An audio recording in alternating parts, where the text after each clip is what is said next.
Hello, folks. It is I, Steve, and JD, and with us is Dave. How's it going, Dave? Are you sure about this? You sound unsure that you know who you are and who everyone else is. I don't know. I know who I am. I'm kind of sure who I am. I don't know. Yeah. So, wait a minute. Why is my what the hell, man? My freaking. Our names aren't supposed to be black. They're supposed to be blue. Ah, fuck it. Okay. Anyway, so consummate professionals here, folks. So Dave is not. If you've watched Rebel Nerd Radio and you know about us, you know this is just normal. This is just normal. Yeah. This is just normal. We just I know that Steve does not understand editing and post. Oh, we don't edit shit. No. Yeah, no, it's blatantly obvious. Well, to be honest, most of our shows are live, so we don't edit anything because they're live. Editing is for people who are worried about their content coming out perfect. We're not worried about that. Yeah, oh no! Well, if you've ever listened to my old podcast, it is filled with screw ups and mess ups that I just leave in because it's part of the fun. I think it's part of the charm, to be honest with you. Yeah. I mean, we just throw a picture of a squirrel up there and we just call it a day. Yeah. We just anytime we get off tangent. Yeah. Anyway, so we're back for our second episode of Kryptonian Chronicles. Well overdue. We keep meaning to do this and we never have time, and it's just been a madhouse.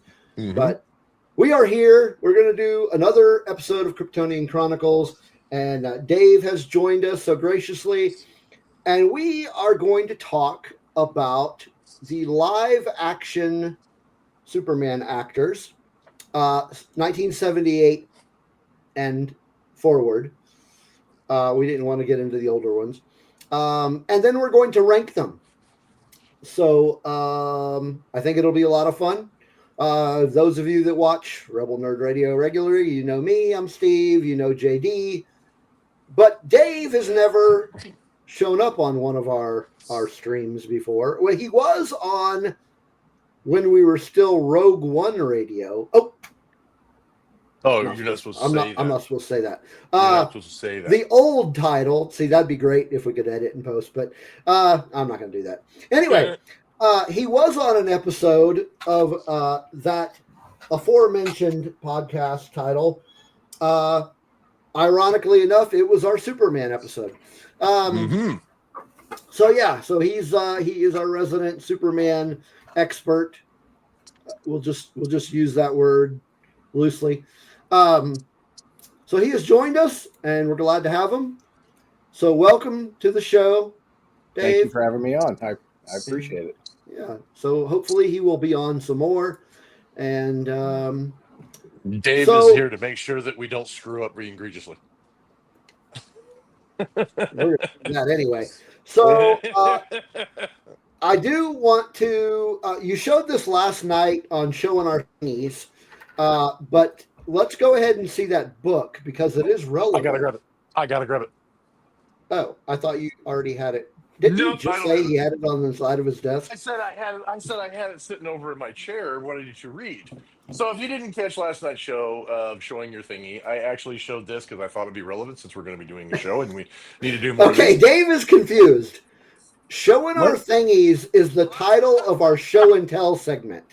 Okay, and just for reference, that is not what we came up with. That was 100% the chat. It was. Our chat room is very animated, to say the least. To say the least. No shame. So there, it was either Show Our Thingies or Whip It Out. We went with Show Our Thingies. Yeah. Yeah, I mean, it's kind of a no-win no matter what you do. Yeah, pretty much. Yeah, okay. Pretty much. All right. Yeah, so, JD, anyway. go ahead and show me your thingy. And show Dave your thingy. Hey, Dave. So, anyway, in the mail yesterday, I got from Amazon, I got the Superman, the Ultimate Guide. Oh, nice. Yeah, I haven't had a chance. Like I said, I thumbed through it a little bit the other day when I showed it on the show, or yesterday, I guess, when I showed it on the show. But yep. So it's got just, I mean, and this is mostly comic book information. There's really nothing from the movies in this. This all has to do with like the history from the comic book standpoint. So, I mean, it's got stuff from the reign of Superman. It also has the return from after the death, and the death. The whole thing about the death of Superman is in here, and his wedding to Lois. If I can find it. There it is. Nice. The wedding, and then they also had. I didn't see this until just now. They actually, when he did Split and he did the red and blue suit Superman. So that's all in there.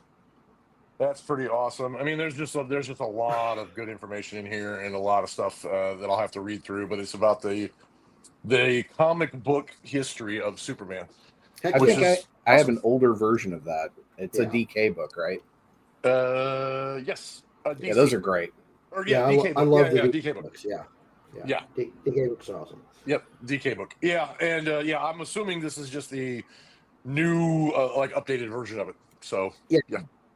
And if you want to get it on Amazon, if that's your thing, it's like $30. So yeah, it's not too bad.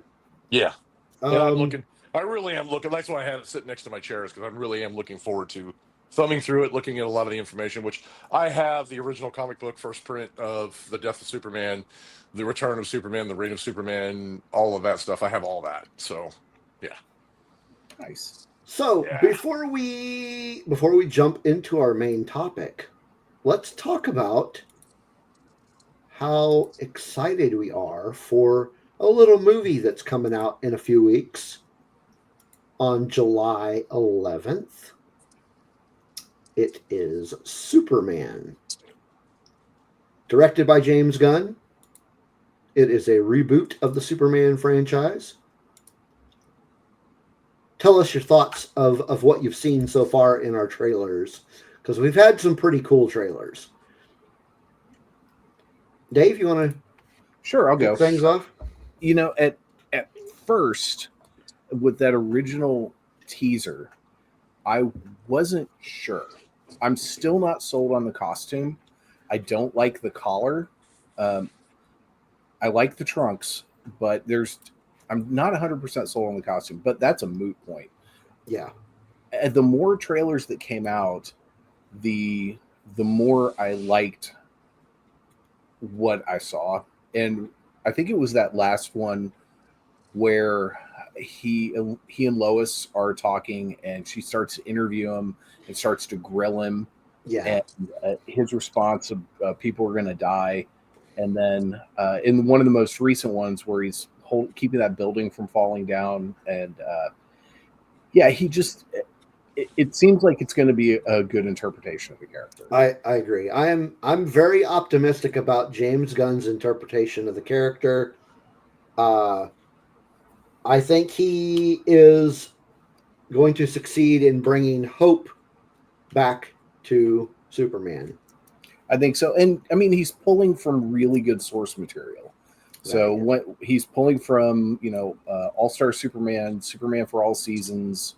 Yeah. I forget whatever happened to the Man of Tomorrow, but that one is it's so not like those other two in a lot of ways. But I think he's really going to get to the core of the character. Unlike the previous steward, whose sources of inspiration were the Injustice games and the Dark Knight Returns, which is not what anyone should ever base their Superman movie on.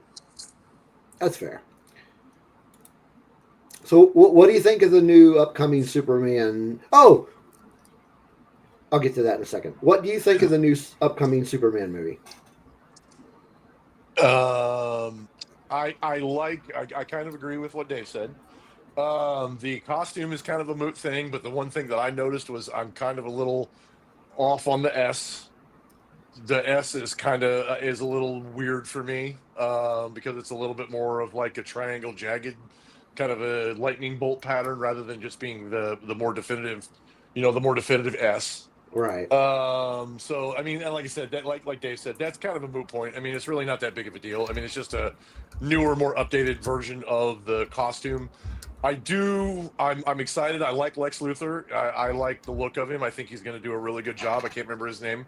Don't hate Nicholas Hoult. Nicholas Hoult. Yeah. I think he's going to do a real good job. I think he's going to be a real good Lex Luthor. The only thing I like that they're getting back to a more fun, more lighthearted, more comic book style of the character and of the movies and the storytelling, rather than being the real seriousness that like Man of Steel and like the Zack Snyder version of Superman. The only thing that I saw that I'm a little concerned with as far as Superman himself is that I'm worried that they're going to sprinkle a little too much Star-Lord in him.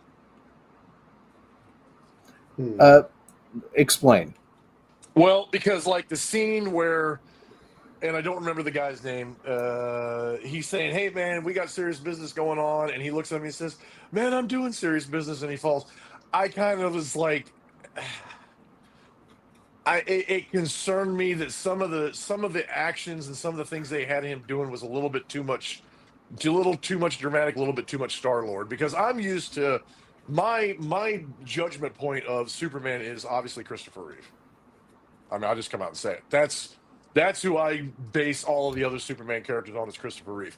And when I saw the very first trailer when he's having the interview with Lois and he was getting real emotional about the questions he was being asked, I was kind of like, I don't know, man. I don't know. It seems like he's putting a little bit too much emotion into it and not as much of that stoicism that we see from, like, say, Christopher Reeve and stuff like that. And then when I saw that, it was acting like he was kind of campy and kind of funny, or it was kind of just like, I don't know, it was kind of weird, you know. And it reminded me of Star-Lord, and I was like, I really hope that they're not sprinkling too much of that into it, if that makes sense. See, I loved that moment where he looks up, "I'm doing important stuff," and laid back down. I thought that was great. That gave me a lot of hope about the movie. I'm not saying that I think it's going to end up that kind of comedy or that kind of humor is going to ruin it, because I don't want to pass that kind of judgment this early, because obviously I haven't seen it, and I try not to do that, especially with like the history of Star Wars and like all the things that go on with like Star Wars and people prejudging it and before it even comes out saying they're going to hate it because of this and this. I'm not saying I'm going to hate it, because it worries me just a little bit, because I don't want it to be campy like Star-Lord, Guardians of the Galaxy campy. I want it to be Superman. I want it to be that character, that guy, but just don't throw too much of that type of campy comedy into it. You know what I mean? Yeah. So, for reference, the shield on the costume is based off of the Kingdom Come shield designed by Alex Ross, which is also one of the touchstones for this movie. Right. If you've never read Kingdom Come, I highly suggest it. But I think actually Steve recommended it. Yeah. To be fair, I just recently reread it for, I think, the third or fourth time, and it finally started to really sink in. And that the artwork, Alex Ross is a painter, and it's very unique. And sometimes it's super easy to get lost in what's happening. But it's not a case of where you read a Grant Morrison book 4 or 5 times and you're still like, what the hell did I just read? It's a case of Final Crisis. Yeah. Every time reading this book, I got something more out of it. So, yeah. Very nice. And like I said, it's not, I don't hate it. It's just different. Yeah. But then again, when I saw the Zack Snyder version of the costume, and you know, the no red pants and the real slick, and then all the little details in it, I was like, I don't know, man. I don't know if I'm gonna like that. And then honestly, for me, I was like, after I saw it and I got a chance to really take in the whole thing, I was kind of like, yeah, okay, I can deal with that. All right. Well, we're all excited for the Superman movie. Superman comics. We're going to briefly talk about. We talked about, instead of talking about what's coming out this week, because we don't know when we're doing another episode of this, we'll just talk about the current Superman related comics that are out. and mention their creative teams. First of all, let's just start with, I guess it's kind of the flagship title, or at least one of them, and it's just simply titled Superman.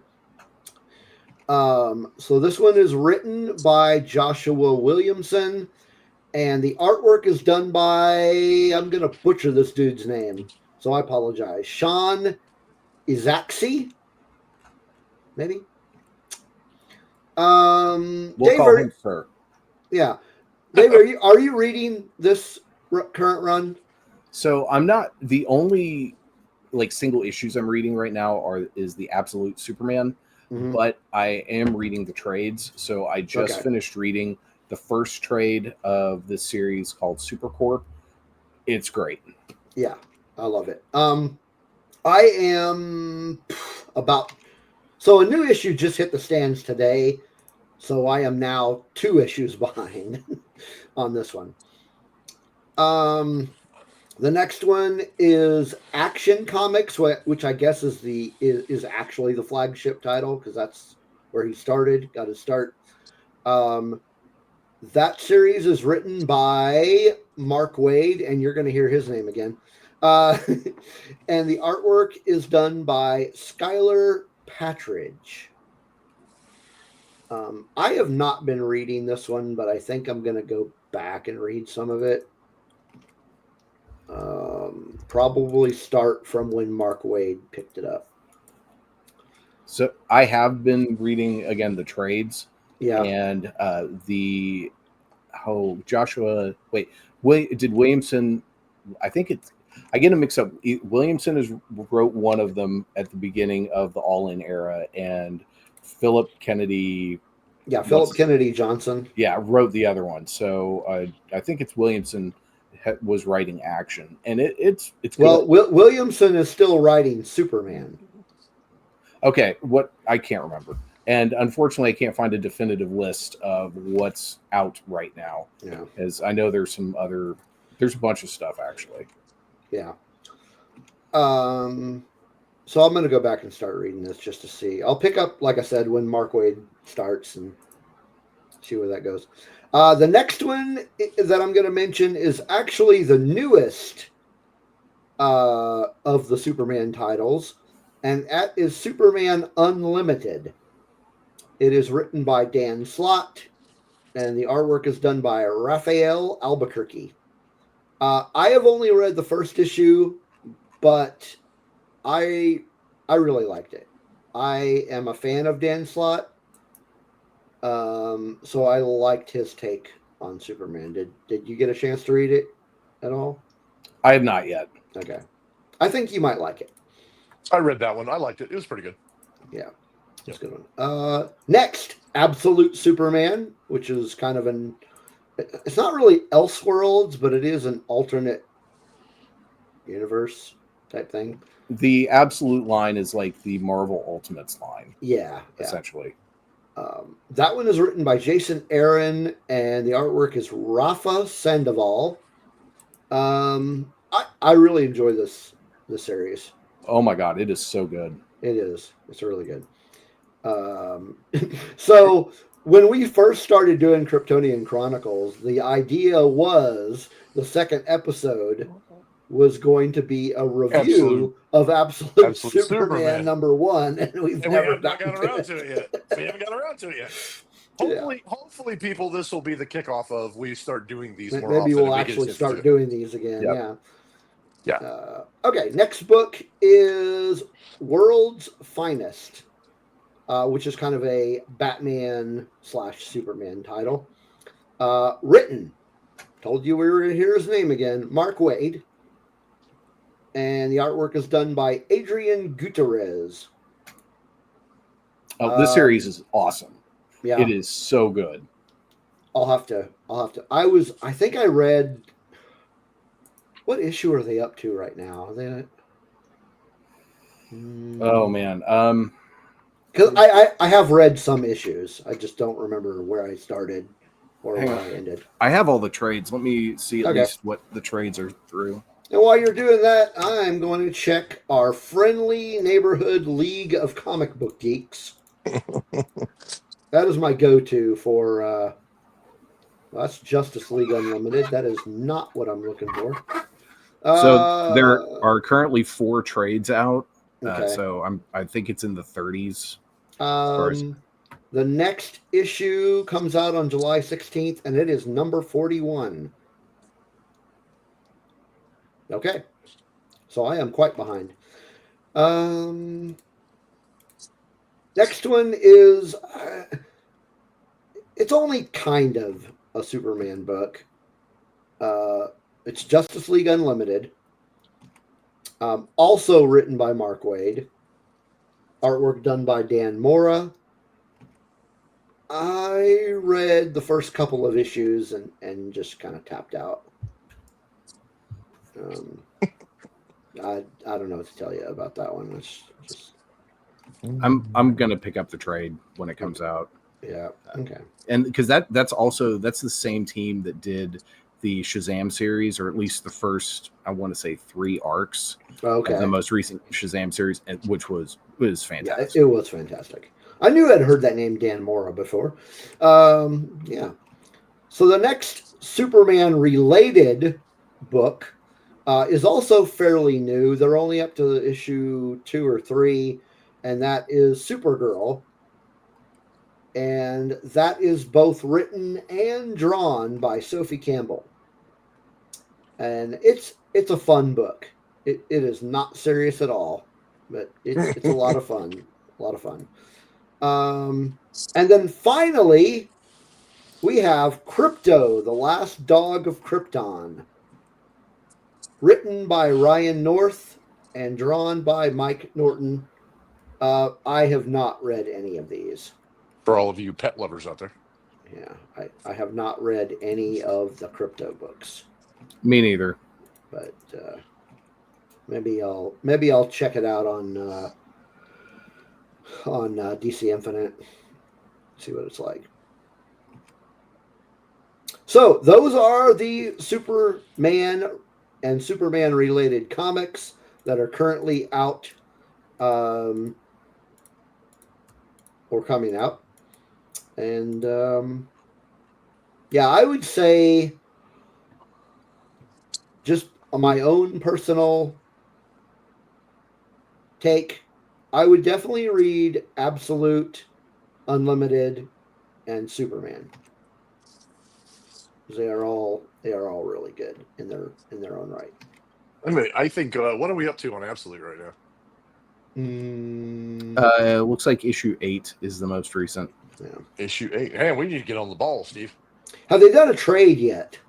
No, that will come out because issue 8 is a new story arc. Okay, that's the right. Trade is coming out in a few months, I want to say. Well, maybe we'll do. Yeah, it's called Last Dust of Krypton. Interesting. Scheduled for release. Well, okay. The site I'm looking at doesn't tell me when it's scheduled for release. Yeah, maybe when that comes out, we can just talk about that. Mm-hmm. Just talk about the trade. All right, now then, let's move on to the live action Supermen that we are going to talk about tonight. And I am going to mention these actors in chronological order. I am because normally when we do these, Steve, I am kind of interested to see because sometimes ours are completely the same, and some are almost completely the same, and other times they're completely off. So I'm interested to see how this goes. We're not getting to the rankings yet. I'm just giving I'm just giving facts. When we get to it. Yeah, it should be fun. Yeah, yep. We usually disagree on a lot of stuff. But okay, so first one, chronologically speaking, at least from where we are kicking things off, is Christopher Reeve. So of course he first appeared in the 1978 Superman, and then the 1980 Superman 2, and then the 1983 best of the series Superman 3. I'm kidding. Oh, that movie is 1,000 times better than Superman 4. Oh, I would agree with you that. And then Superman 4 came out in 87. That But movie yeah, was scary. Three was much better than 4. Three was scary for a young kid. I don't care who you are. I mean, the thing, so 3, I think, lives or dies for you by your opinion of Richard Pryor and his comedy. Yeah. I love Richard Pryor. He made me laugh my ass off. So that's why I like that movie. I do recognize that it's also real silly and pretty dumb. Hey, the Borg lady, if it didn't frighten you as a kid, I don't know what to tell you. But it is also the first time we see Christopher Reeve doing a quote-unquote bad Superman. And that's a cool scene.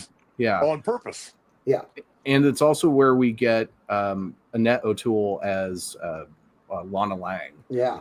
And she ends up playing Martha Kent in Smallville. And I know that was crazy, which is awesome. Yeah. Okay. Next, chronologically speaking, we come to Dean Cain, who was Superman for 4 seasons of Lois and Clark: The New Adventures of Superman. That ran from 1993 to 1997. Moving on. Next was, okay, for all intents and purposes, this guy was Superman.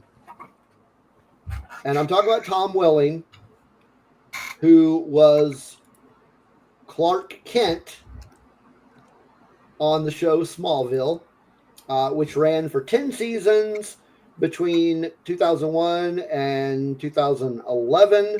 And he also had an appearance in 2019 on the crossover TV episode Crisis on Infinite Earths Part 2.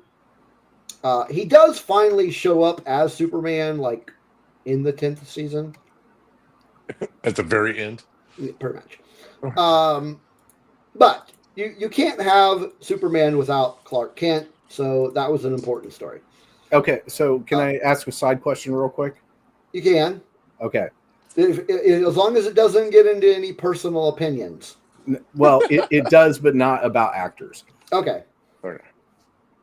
Who is the costume and who is the person? Clark or Superman? Yes. I mean, I don't know. It depends on, I think the person is Clark. I'm a firm believer in that he is Clark Kent. He thinks of himself as Clark Kent, which only makes sense because he grew up as Clark Kent. That's who he's always been. And Superman is the costume. Right. He didn't know he was Superman until he was, he was growing up. But yeah, we'll get into that. Next one, chronologically speaking, was Brandon Roth, who appeared in the 2006 film Superman Returns. He also was in the 2019 Crisis on Infinite Earths Part 2 episode as Superman. And he actually played kind of a Kingdom Come type Superman. Yes. And what I love about that is it implies that basically the Superman Returns universe becomes the Kingdom Come universe. Yeah. And I'll get to that later. Yeah. And then the final actor that we are going to discuss is Henry Cavill. He's not the final. What? Henry's not the last one. Oh shit! No, you're right. It was on the next page of my notes. Okay. So next is Henry Cavill, who was Superman in Man of Steel in 2013, Dawn of Justice in 2016, and Justice League in 2017. Okay, now. Black Adam. Well, that's true. And technically, well, maybe in Shazam. Kind of Shazam. I don't know. Kind of Shazam. Okay, but really the final is Tyler Hoechlin. Is that how you pronounce his name? Hoechlin. Okay, Hoechlin. Okay, so he first appeared in the Supergirl TV show, which ran from 2016 to 2019. He was in 6 episodes of that show. I actually really like that show, by the way. And then he was in 2 episodes of The Flash, which somewhere between 2018 and 2019. I don't remember how many seasons that one ran. Flash ran 7 or 8, I think. Yeah. The last 2 are completely unwatchable. They're horrendous. So I've heard. Okay, he was also in 2 episodes of the show Arrow. And so those episodes of Arrow and the Flash were all part of crossovers. He was in the crossover Elseworlds and then Crisis on Infinite Earths. Right. He was also in 1 episode of. Well, wait a minute. Was Crisis on Infinite Earth Part 2 an actual Batwoman episode? It might have been. I got it listed as a Batwoman episode. But yeah, he was in that. And then he was also in Crisis on Infinite Earths Part 5 as part of the Legends of Tomorrow TV series. And then he finally got his own series in Superman and Lois, not to be confused with Lois and Clark. Superman and Lois ran from 2021 to 2024 for 4 seasons and was a really good show. So that now brings us to our ranking. Well, here we go. So here we go. Strap in, people. Let me pull up my ranking because I don't remember who I had at number 6. I'm pretty sure I know who I had at number 6, but I want to be absolutely sure. Yeah, it is. Okay. All right. Who wants to go first? Shall we rock, paper, scissors, lizard, Spock over it? Or I'll go first. Okay. Okay. Number 6 for me, Brandon Roth. Okay. Why number 6? It's not that I didn't like him as Superman. Unfortunately, the movie and the timing with him, I think, was more of an experimentation for him, unfortunately, because I think they were trying to test the waters to see if they could bring Superman back and people would be interested in it. And I think the story was done in a safe manner, like they were just trying to do at the time. It was a continuation from Superman 2, just like a distant, off of the distance from Superman 2, and it kind of negated 3 and 4. And I really think it was kind of a test the waters movie to see if people wanted to see Superman in the big screen live action again. And I think the story was done. It was safe. No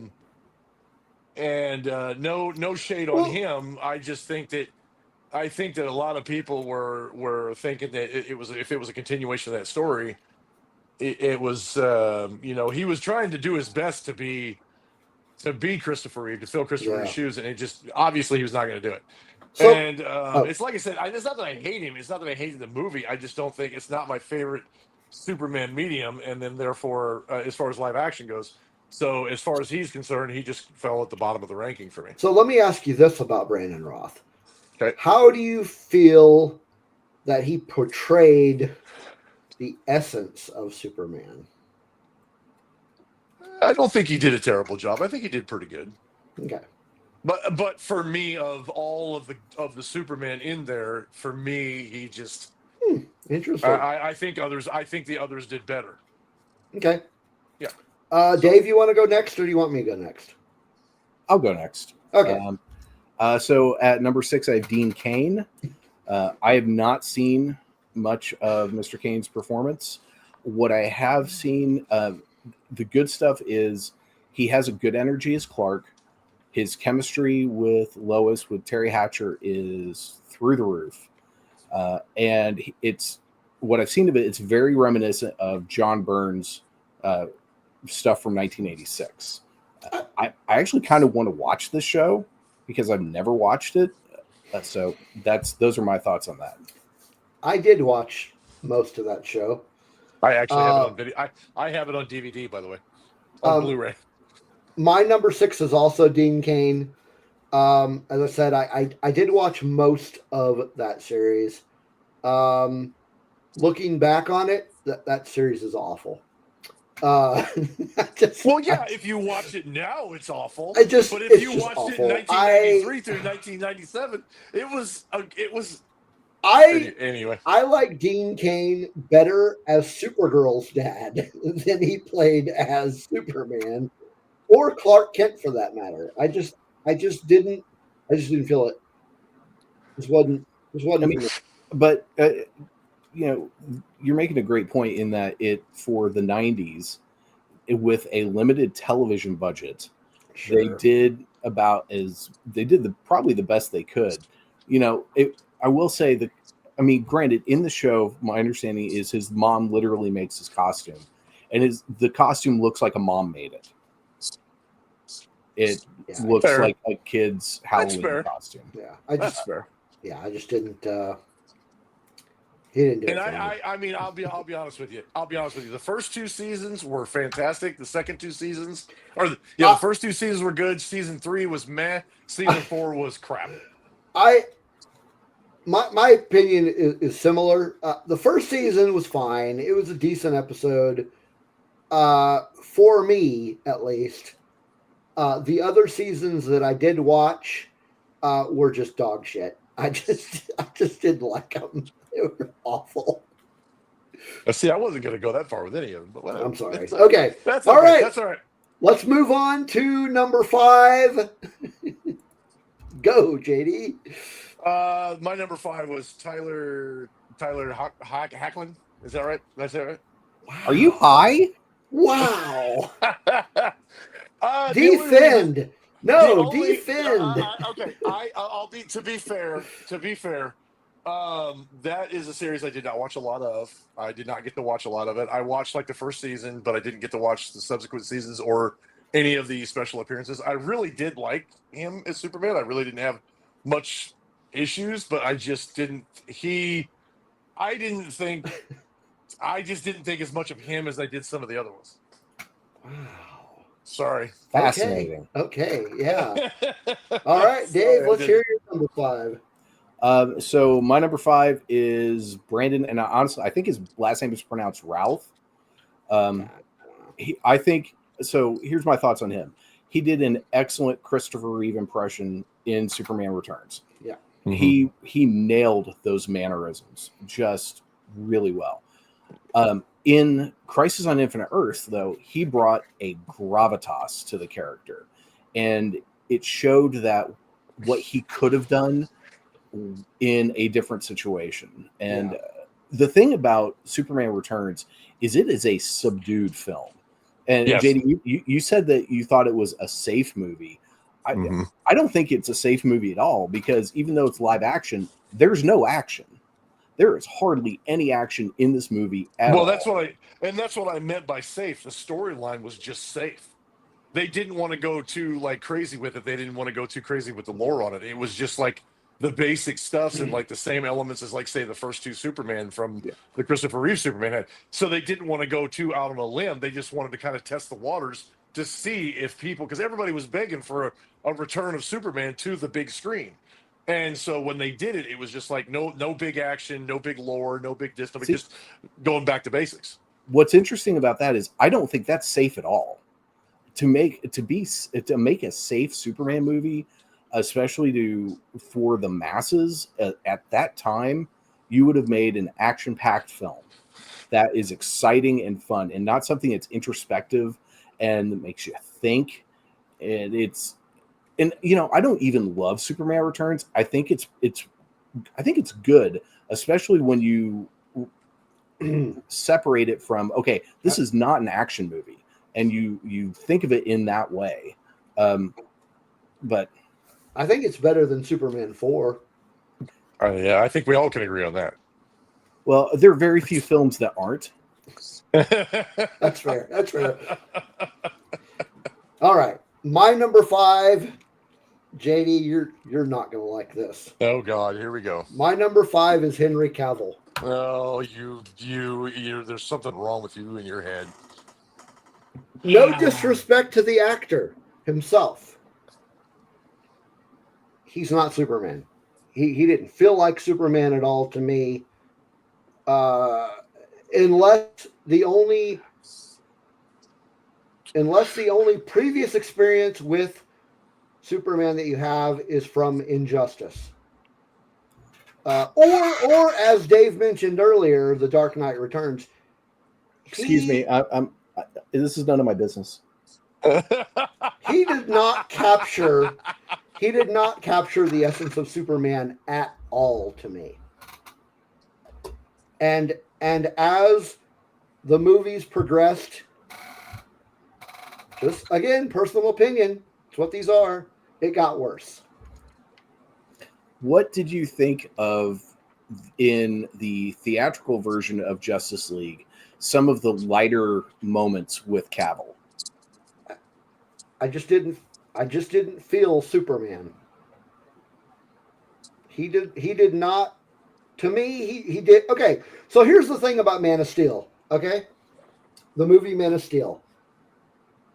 As a movie, in and of itself, I thought it was a good movie.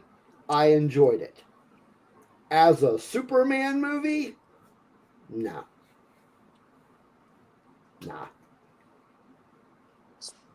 Sorry, Zack Snyder has no business trying to tell me a Superman story. And when you listen to like things he said in either interviews or out on convention stages, he talked about it doing a deconstruction and how boring Superman is. And that's the type of person who should not be making a Superman movie. Amen. Agreed. So JD, what's your number 4? Yeah, number 4. Moving on. Number 4 for me was Tom Welling. Wow. Okay. Sorry. I mean, I liked Tom. I liked his take on Clark Kent. He did fine. I mean, that my only thing is that when they went into like some of his childhood and some of his teenage years and stuff like that, there was a lot of stuff in there that happened before he was Superman. And like I said, I go back to like the Superman from 1978. You know, a lot of the stuff that he knew about himself, he didn't realize till later. He knew that something was going on about himself, but he didn't know what it was until he went to, until he went to the Fortress of Solitude and he actually figured out what was really going on. It kind of felt like the show accented that too much, and for him it just felt like it was more like I don't know, kind of more like, I don't want to say like teeny bopper movie, version of him, but it just felt like it was more of a, and like I said, I think he did fine as Clark. The portrayal of the character just didn't work for me. It wasn't as entertaining as I thought some of the other ones were. So just so you know, that was a WB show, which is the Right. precursor to the CW. Right. So take that into consideration. And what the first half of it, he literally was a teenager. Well, the character was, and it was pulling from different aspects of the source material than Richard Donner did for Superman the movie. Right. But I look at it the same way Steve kind of looks at Lois and Clark. Or I should look at it the same way that Steve should look at like Lois and Clark. When was it made? Who made it? Why is it the way it is? And that's why I was like, even then I was kind of like, this is just a little too extra for me. I don't know. You know what I mean? It's just, I don't know. And that's, and like I said, he's my number 4. So I don't hate the guy. I think he did a great job as Clark. And we saw him as Clark and growing up to become the Superman that we know. And it was great to see him in that outfit in the end. That was very rewarding to see him as Superman in the end. But I just felt like other people did better. Sorry. He's 4 out of 6. 4 out of 6. Yeah. So, mean, I don't hate any of them. It's hard. It was hard to like put them into rankings for me because I don't hate any of them. I just felt like some people did a better job. And my list was not very hard. Yeah. But, same here. All right, number 4 for you, Dave. Henry Cavill. When I think of him and his performances, I think of wasted potential. He loves the character. he actually understands the character. And he had the unfortunate pleasure of working for a director who had no idea about the character. His physicality, fantastic. There is definitely stuff I liked about the way he portrayed Clark. Like, overall, I think his performance was great. The material he was given was not. And I agree with Steve wholeheartedly. Man of Steel is a good movie. It's not a good Superman movie. Yeah. And there is a distinction there. I agree. He did a good job with what he was given. What he was given was kind of crap. Yeah, because so some of the hallmarks of, to me, what I think of Superman is there needs hope. He needs to be inspiring. He needs to be kind and compassionate. And there was definitely, you saw kindness and compassion in Henry Cavill's performance, but you certainly saw no hope, and he was not inspirational. And that was some of the problems with Batman v Superman: Dawn of Justice, which, if you haven't watched the extended version, it's an actual coherent film and makes sense, and much better. But the 4-hour version, the 3-hour version, no, the 4-hour version is Justice League. That's also more coherent. But the thing in Dawn of Justice is none of that feels earned. I mean, for one thing, it's movie 2. What the hell are you doing Death of Superman in movie 2? That makes no sense. And just even the way that people were reacting to him, it felt like he'd been doing this for 10 minutes and none of it was earned. Like, his whole death scene is supposed to be this big emotional thing, and you're like, I should feel something right now, but I don't. You know what I think the biggest thing about the DC or the Zack Snyder-ish versions of all these movies is I think they suffered from Marvel envy. Well, yeah, and there was so much studio interference in these films, but there was no studio interference in Man of Steel, and that was not a good foundation for an extended universe for Superman at all. Again, the performance was good, especially with what he was given, and the potential was there. He could have been a great Superman. Mm-hmm. Could have been, yeah. Mm-hmm. Steve, who's your number 4? My number 4, you guys have already mentioned, but it's Brandon. I liked him because he felt like Superman. Like, granted, he was basically doing, for lack of a better term, like you mentioned, Dave, an impression of Christopher Reeve. I don't see anything wrong with that. I think his biggest hurdle was the fact that, hey, here's me. I'm trying to do Christopher Reeve. And he suffered from not being Christopher Reeve. Mm-hmm. The movie was not the best Superman movie. A little lackluster. But as a Superman, or as an actor playing Superman, he felt like Superman to me. I agree with that.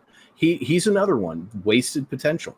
He was saddled by a director who should not have been doing a Superman movie, who has no, other than for the Richard Donner film, had no reverence at all for the source material. And I'm not saying a director who's doing an adaptation of something needs to have any fealty to the source material. I do think it often is better, but sometimes that can hamper making good creative choices. But to just only to the certain things that Snyder and Bryan Singer picked as their core, I just thought were off. Yeah. I just liked him in the role, and I feel like he felt more like Superman than the 2 previous ones that I mentioned. So here's a good comp. The Crisis on Infinite Earths really repaired his image as Superman.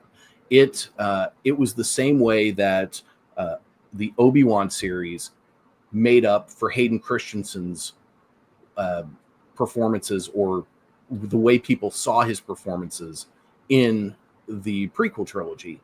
And same with in that last Spider-Man movie, how it saved Andrew Garfield. Yeah. So it's kind of the same thing happened to all three of those actors. Yeah, I see that. Mm-hmm. Yeah. All right, that brings us to number 3. JD. Dean Cain. Okay.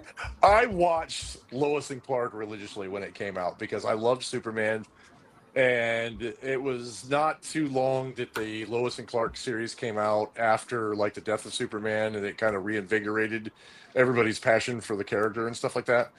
And when Lois and Clark came out, I loved it. I thought it was a great show. Now, I loved seasons 1 and 2. I watched 3 and 4, and 4 I was disgusted with.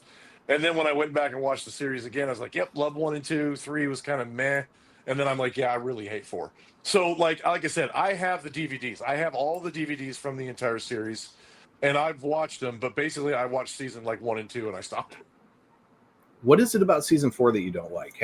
I'm asking you, someone who's never watched the show. It was just some of the stuff that they did was like, it's been so long since I've watched season 4. He in season 3 he had actually left Earth because there was a group of Kryptonians that had found Earth, and they found him, and they said they had to take him because he was of royal blood or something like that. And they said that he had to leave because it was his duty to settle a new colony of Kryptonians on a new planet. And in order to, for his race, he had to leave. And that was the whole premise of season 3, at the end of season 3. And then when he came back in season 4, if I remember correctly, it was he broke his coven with them or something like that, and then he had to battle one of the other people for supremacy, and it meant they had to kill somebody, and it just seemed cheesy. It just seemed kind of forced. It just seemed kind of like they were going through season 3 and they were thinking, we don't know if it's going to come back or not. And people said, we'd like to see a season 4 because we want to see him come back. And Superman's supposed to be on Earth and blah, blah, blah. And then so he came back, but everything just felt kind of forced. It felt rushed. It felt like it was just cheesy.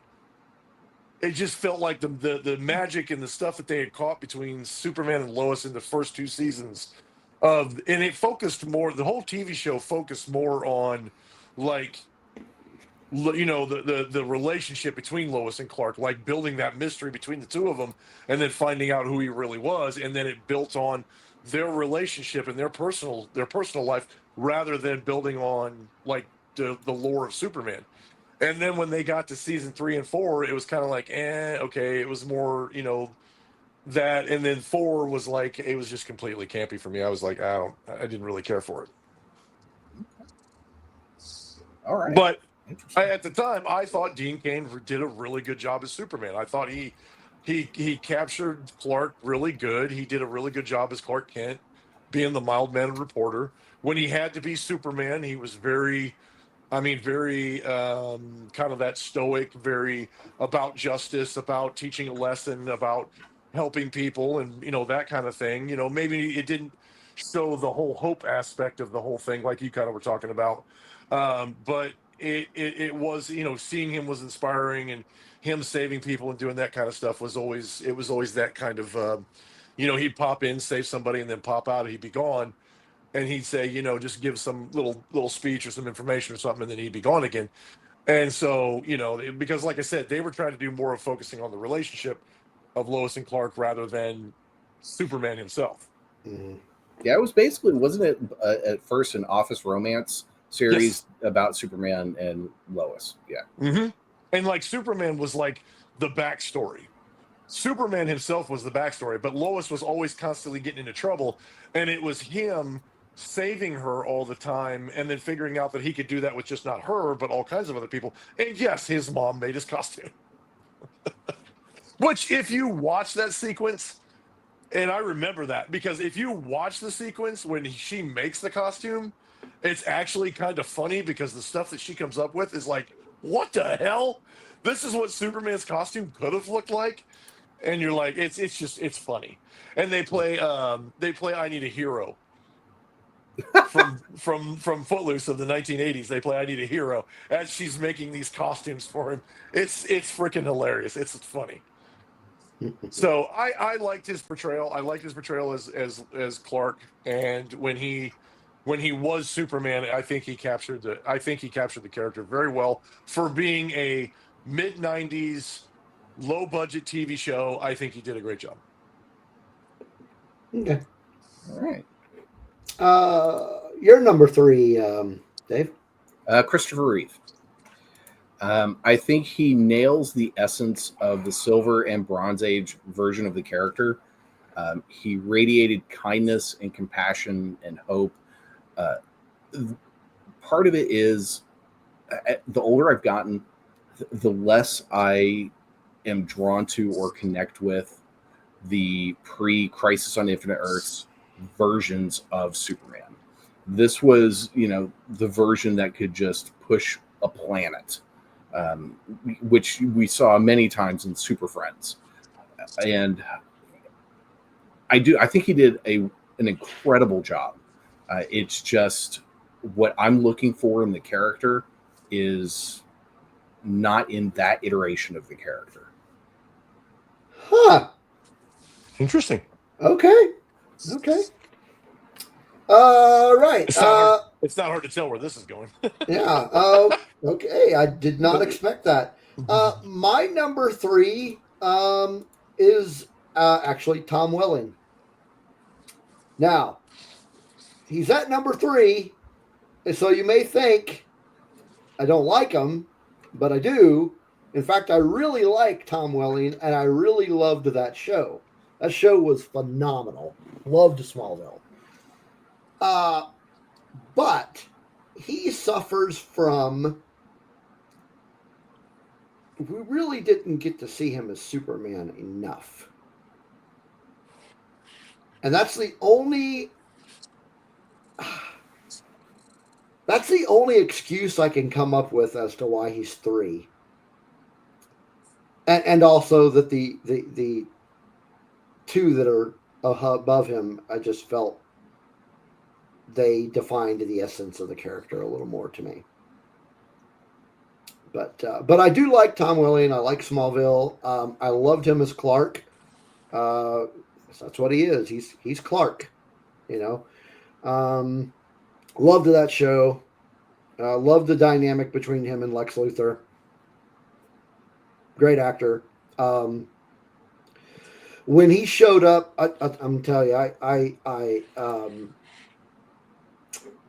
when he showed up on Crisis on Infinite Earth, I almost squealed. What I loved about that is it was at the farm that was in Smallville. And I don't know if that's just someone's farm or if they rebuilt it or what.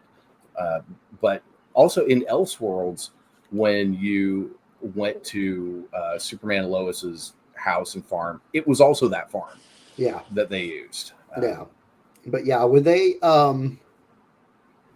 when that scene hit, I was very, very let's say I was a little giddy because got to see Tom Welling as Clark again. Now that we've all mentioned him, and I got to thinking about this when you were talking about not seeing him as Superman, something that always bothered me about it too was that, like, if he ever went to, when Superman goes to, he grows up in Kansas in Smallville, but he moves to Metropolis, and to disguise himself so that way people don't recognize him. I mean, he's got the glasses, he's got the the very stuffy business suit type, for being a reporter and all that kind of stuff.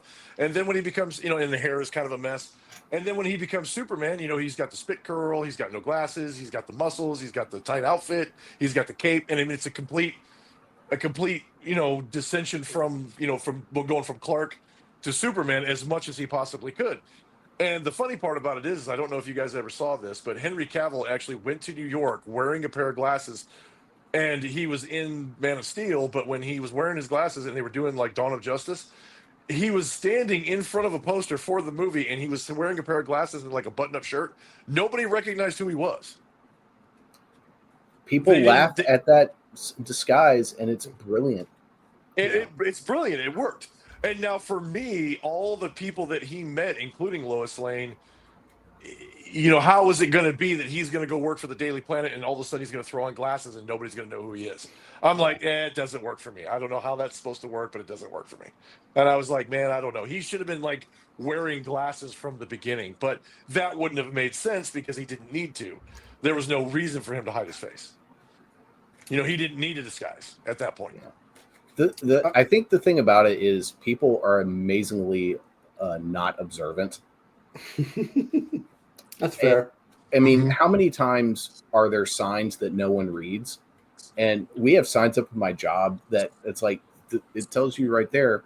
And I used to get frustrated about it until there was one day I was walking into a 7-Eleven, walked smack into a door, then looked up and saw the sign that said other door. I was like, oh. Yeah. So, not observant people. We're not. No, we are not. We are not. No. All right, JD, it's time for your number 2. Don't hate me. My number 2 is Henry Cavill.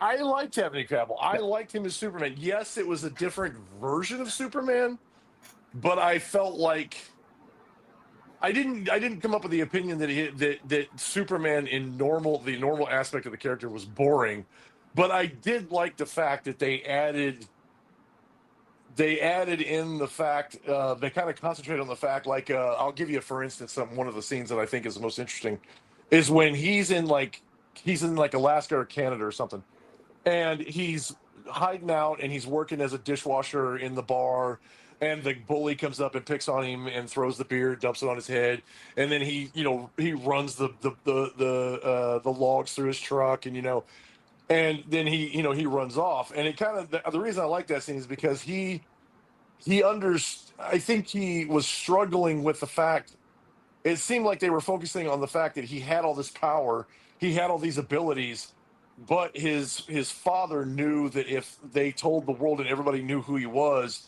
and knew who he cared about, he understood the consequences and he understood what could happen. And they kind of focused on that in Man of Steel. And it seems like throughout his whole thing, he kind of understood that. He kind of understood where that was coming from. And then by the end of Man of Steel, he figured out his place. He figured out how he could use it, kind of like the other ones did. And in Dawn of Justice and like even he became more dark. He became more but at the same time, like I said, I think a lot of the problem with like the Zack Snyder movies and that sort of thing, and like the Dawn of Justice and Justice League and all that, I think what they were dealing with is they were dealing with a lot of Marvel envy, so they were trying to figure out how to copy that. And I think a lot of the characters were great because all of the characters, with the exception of maybe one, all of the characters they put in place to play the different Justice League characters, I think did great jobs, including him. But I think that they were trying so hard to cash in on that Marvel hype that the storylines were not right. And I agree with the fact that you don't go to the second movie in the reboot with Henry Cavill and you do the death of Superman. That's not how that should have gone. And I don't mind that they used the dead body of General Zod, and that because I know that's not how Doomsday came to be, and I feel like that was not good. I didn't mind it at the time, but knowing who Doomsday was and how he came to be, I know that was not the good payoff. But then again, there were so many characters that were involved in the Doomsday saga that there was no way to put all those people in there. And but overall, Henry Cavill and his passion for the character and trying so hard to make such a great Superman, I gave him credit for that, and that's why I put him as number 2. That's why I think he's probably one of the second best. I can see that. His passion for the character, that's, I think, one of the saddest things of his whole time is he just wanted to play the character and do the character well. And just every obstacle got thrown at him. It was poor guy. I will say though, it's interesting, that scene that you mentioned, which when I first saw Man of Steel, that was just kind of a throwaway. Oh, haha! Look what he did to this jerk.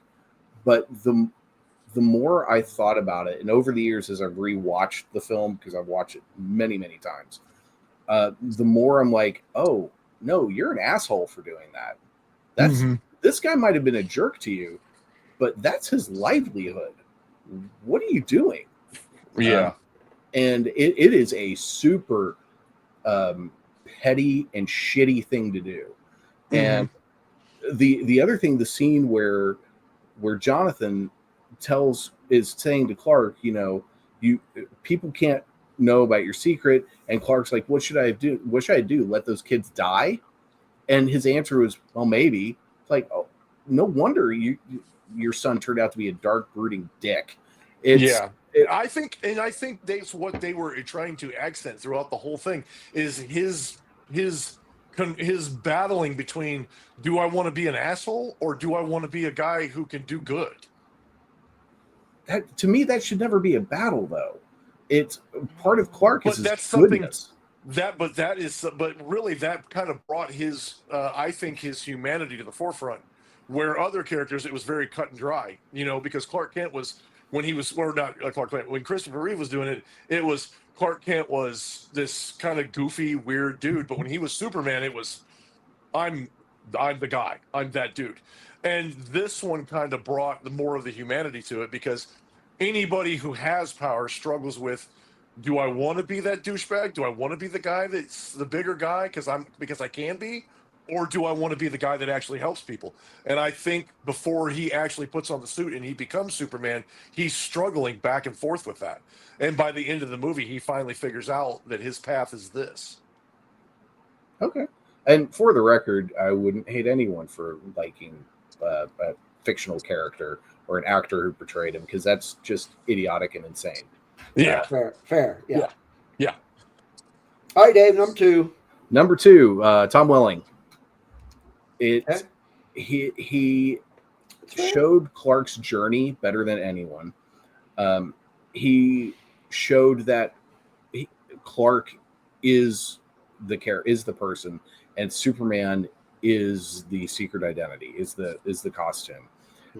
I will say toward later seasons, and I'm currently doing a rewatch of Smallville right now. He gets a little too preachy and self-righteous, and he needs to be brought down a few pegs on multiple occasions. But he was also the kind of character that, in watching him, you could see why the people around him wanted to be better people just based on his example. And yeah, so that's why he is my number two. I have the box set of that show. And it's now, to be fair, now let me ask this question. Maybe this is my ignorance. So let me ask this question. Is there any other shows that actually show and tell the detail of a young Clark Kent in such detail? I mean, other than there were some failed Superboy shows, right? But we don't talk about those. We don't talk about those.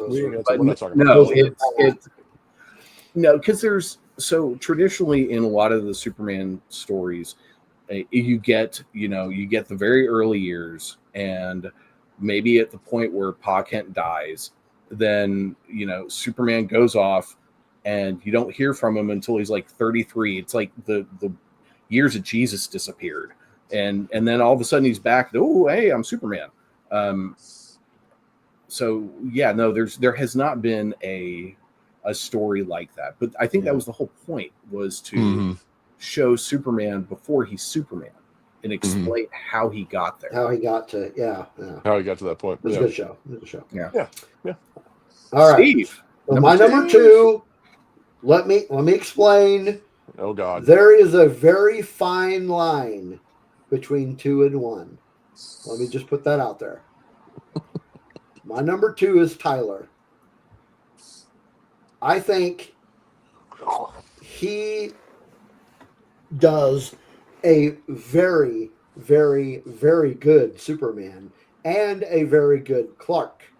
He is an amazing his portrayal is just amazing. Like from the time he shows up in Supergirl until that final tear-jerking episode of the Superman and Lois. That show was just spectacular. The show is freaking amazing. If you've not seen it, you really need to go out there and watch the whole thing. It's the 4th season is just like, damn. It's rough. No, I did. To be good. fair, I did watch the Bizarro / Doomsday episodes. Okay, but Tyler as Superman, really, you got the essence of Superman from Tyler, and from that writing, and from how he portrayed the character, and he's Superman. He's Superman. He did an amazing job, and he is only just a hair behind my number 1. All right. JD, I suspect I know who your number 1 is, but tell us why Christopher Reeve is your number 1. Well, how'd you guess? I mean, because there's nobody left. Because there's nobody left. Christopher Reeve is my number 1 simply because he was the first one that I saw. He's the one that got me into looking at the Superman comics back in the 80s and 90s. His overall performance as a superhero, and his overall performance from being able to switch from just this mild-mannered, goofy, literally, like really weird, awkward Clark Kent to this guy who's just, the savior and the friend and the quotes from the movies and all that kind of stuff. Everything that I've watched from there, I kind of go off of the Christopher Reeve performance, and because I think he did such a phenomenal job. And I think that I don't know if it's my bias of him, but everything that I've seen of that, I kind of look at that and go, well, does that guy match? Does that guy match? Does the comic book match? Does this guy match? Blah, blah, blah, blah. So, and how good did this guy do compared to him? It all kind of falls back on that. So it's part nostalgia for me, part because I loved his performance before I even read any of the comic books. I loved his performance. I loved what he did with the character. I loved everything about it. And as a young child, I was like, hell yeah, I want to be that guy when I get older. I would love to be Superman when I get older. And I literally, not kidding, this is not a joke. When I was a kid, I literally jumped off the top of my dresser trying to fly from the top of my dresser to the top of a bunk bed, which I epically failed at. And now I have problems with my nose because I broke it when I was a kid. Because I was trying to be Superman, because I was trying to be Christopher Reeve Superman. I have damage from that whole thing. I'm just saying. So, yeah, so that's that. Like I said, part of it's nostalgia, part of it's just the greatness of it. I've watched it over and over again. I've watched it in 4K. I own a 4K version of it, and I still love it to this day. So let me bounce off of him because ours actually are the same. So we'll let you finish off, Dave. Okay. But when I think of a superhero movie, the first movie that comes to mind is Superman. When I think of live action Superman, Christopher Reeve is the first one that pops in my head. And after reading comic books for God knows how many years, I'm just a fucking nerd. I don't see anything. I don't see anything out of place with Superman, with Christopher Reeve's portrayal of Superman. Maybe we don't talk about that movie, but don't say it. Let's just talk about the first two, and you could go to the 3 as well. But I didn't see anything that, like, when I go back and rewatch those, I'm like, yeah, Superman wouldn't do that. Yeah, that's a horrible iteration of Superman. I don't. Those words never even pop in my head. I'm just like, that's Superman. That's Superman. I'll be honest with you. and I don't know why this pops in my head every time. The only issue that I ever had with and I basically go off the first two because three was, like I said, three was okay, it was good. I liked Richard Pryor, I liked it. It was all right. It's not obviously not my favorite of any of them. And four we don't talk about, but the only problem that I had with like the first two, Richard Donner, and I say Richard Donner because Richard Donner pretty much did all of two. I don't want to hear it. I don't want to hear any arguments from people. He pretty much did all of two. Yeah, I like the Donner cut. Yeah, the Donner cut was awesome. But in my opinion, I don't. Yeah, anyway, the only thing that I didn't care for was the whole tearing the emblem off the suit and throwing it at him. That to me was cheesy. It was a little cheesy. I don't know why. That being said, 2 is actually my favorite of all the Superman movies.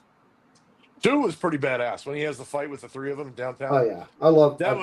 I love that whole movie. And awesome. And then when he pulls them into the Fortress of Solitude and turns them normal, and he's still super. I still remember seeing that movie. I did not see the original Superman in the theater. I did see Superman 2 in the theater. And I was young, so I was what, 8, I think.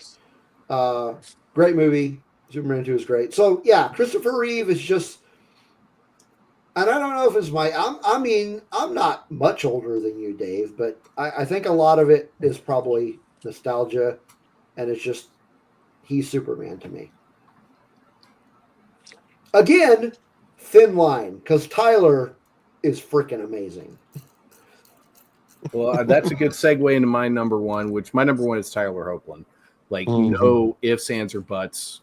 He is damn near perfect as the character. Nails hope, kindness, compassion, a desire to help, humbleness, goofiness, but it also, he really shows how much of a just human being Clark is. It doesn't matter that he was born on another planet. He is a human being. And there are a couple scenes that really nail it for me. The one is his very first appearance in Supergirl. It was so good. Yeah, it's a season 2, episode 1, and you see him on the phone with Perry White, and just that conversation, it was just instant. I was like, oh, they get it. This actor gets it. The people creating this show get it. Then there is a scene in Superman and Lois season 2 where he is driving Jonathan and Jordan and Jonathan's girlfriend home, and Jonathan's complaining about not getting to play in football, and Clark is saying, talk to coach, just tell him your concerns, and Jonathan completely blows him off. So they get to the house, they get out of the truck, they're walking up, and Jonathan's still complaining. His girlfriend says, just go talk to coach. And he's like, okay, yeah, I will. And in the background, Clark is so exacerbated, and he just throws up his hands in disgust. It is so perfect. So some other great moments. There was an episode called The Best of Smallville that is around the Harvest Festival, and his excitement about this festival is infectious.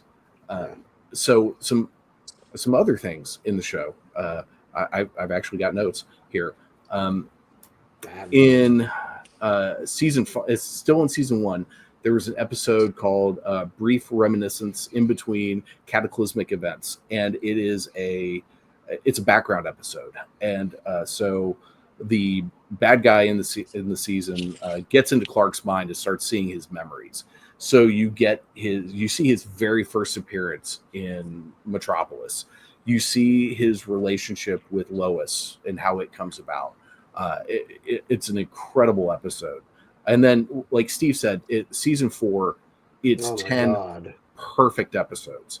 But the 2 that are the best, episode 7, a regular, I think it's called either regular guy. Yeah. I know which one you're talking about. Oh, so good. This is the episode where Clark eventually reveals his identity to the world. And it is done so beautifully, and it makes so much sense, and it is so much better than the way it was done in the comic books. You know, it's another emotional story arc, and this took place over several episodes. Was spoilers? If you've never watched Superman and Lois, Rebel Nerd Radio never claims to be a spoiler-free show, so I'm sorry if this is spoiling it for you, but the story arc where Lois gets cancer. Oh yeah, that is gosh, it is so brutal. And yeah, and the way Clark / Superman takes it, you can see the weight of the universe on him. And it's like, Superman, I'm Superman, I can't do shit about this. Yep. And just, yeah, the way he reacts to that is just like, oh, damn. That's rough. Yeah, it is. It's so good. And then then I'll shut up. But the finale of the series, it went by so fast. It did feel like it went by really quick that last season. But there is one thing they got to do in this series is they got to tell a full story. They actually got to end it, even though it ended earlier than they wanted. They still got to end it on their own terms and give a finite ending. Like, this is a definitive, this story is done. And in the episode, Clark dies, and dies of old age. And in the moment he dies, he goes through, and as he's entering the afterlife, he is seeing people from throughout his life. And there's a moment where he sees Lex Luthor, and he sits with Lex, and he forgives Lex before he moves on. And I'm almost about to tear up just talking about it. It is so good. And yeah, JD, seriously, if all you've watched are the Doomsday episodes, then you are not doing yourself justice. It's 4 seasons. It's not even like 40 episodes. Just watch the whole thing. So you mentioned the character. To be fair, I did watch like part of I did watch some of the first season. I just wasn't able to finish it. So you mentioned the character, and I personally was not crazy about that iteration of Lex Luthor. Now here we go. I liked him better than I liked the John Cryer version. Oh God. Yeah, something about Ducky Dale does not scream Lex Luthor. There you go. That's not Lex Luthor. Come on. Well, okay. But I didn't like, and it wasn't the actor. I don't know, just something about him did not scream Lex Luthor to me.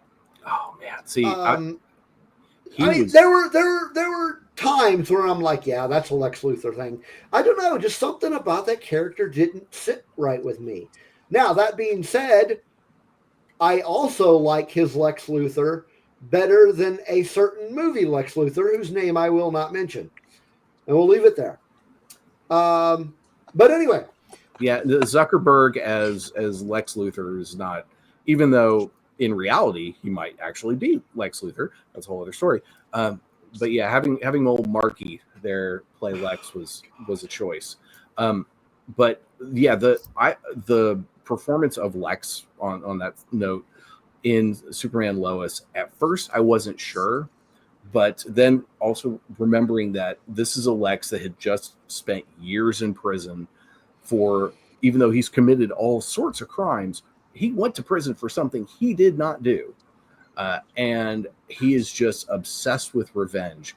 And by the end, it is like he is so cruel and brutal. He is an awful person. Yes. But yeah, as far as I'm concerned, the performance that all Superman performances will forever be judged by is Tyler Hoechlin's. See, and I would say Christopher Reeves. Yeah. And I think Tyler hit the mark on it. Oh no, I understand why people love Christopher Reeves' performance. And I think it's great too. And I do think it is Superman the movie is, if not the definitive superhero film of all time, it's in the top 3, if not top 5, top 3. But and again, this comes down to that is the Silver and Bronze Age version of the character. Sure. And to me, the whole thing about Superman is boring comes from that iteration of the character, because he can move freaking planets. Yeah. And you get, with the changes that were made, you get more toward the humanity. And that's what I like about Tyler's performance. See, is the humanity. And I felt I felt the same thing about Henry Cavill when Henry Cavill did his version. It was just a little bit more gritty and a little bit darker version of it. But Superman shouldn't be dark and gritty. No, true.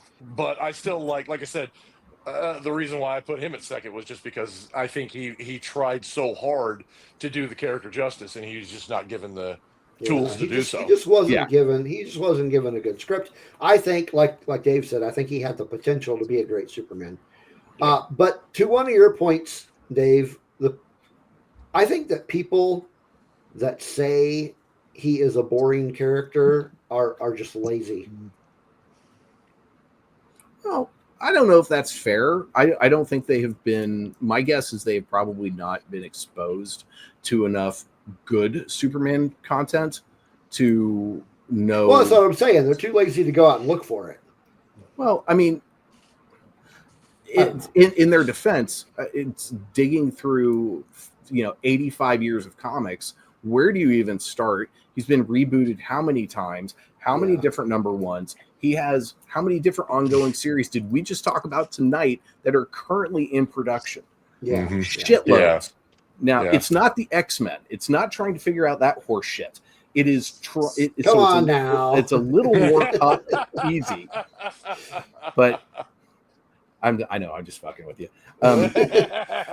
But so, I mean, if I can understand why people don't get the character, or the character doesn't connect with them. There is an inherent goodness in Superman, in Clark Kent, that I think a lot of people just can't understand for various reasons. And I'm not judging people on this. It's I've a friend who hates Superman with a fiery passion, to the point when I was like, you should watch The Boys. And he's like, well, what is it? I'm like, it's the Justice League but evil. He's like, no, fuck that. I hate Superman. I'm like, no, but the performances are incredible. And Homelander is a psychotic son of a bitch and terrifying. But yeah, he doesn't connect with the character. And not everyone connects with every character. I don't, I just threw some shade on the X-Men. I don't connect with the X-Men at all. I don't connect with 90% of Marvel's characters. It doesn't do it for me. Fair enough. And see, I'm the same way, kind of like with Batman.